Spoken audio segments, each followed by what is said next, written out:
আজকাল তো ওই স্লোগানটা চলে গেছে, cancer has no answer, is very much answer is there, সমস্ত ক্যান্সার সারানো যায়।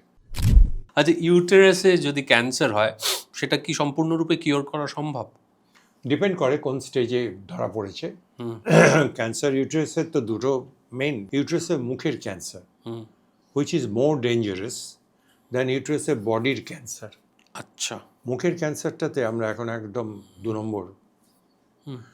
আমাদের 1 নম্বর ক্যান্সার হচ্ছে ব্রেস্ট, 2 নম্বর ক্যান্সার হচ্ছে ক্যান্সার সার্ভিক্স, মানে মুখের ক্যান্সারটা।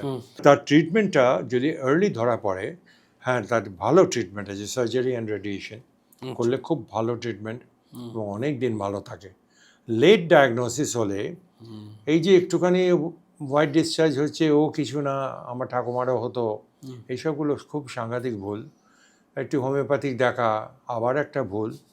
আর স্মিয়ার করেন আমাদের দেশে, ইউটেরাসের মুখ থেকে একটা সোয়াব নিয়ে টেস্ট করা, তাকে বলে cervical smear, which is very easily done, অত বেশি পয়সাও লাগে না, সেটা সবাইকে করা উচিত, সবাইয়ের।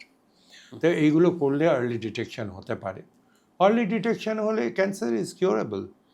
আজকাল তো ওই স্লোগানটা চলে গেছে, cancer has no answer, is very much answer is there, সমস্ত ক্যান্সার সারানো যায়।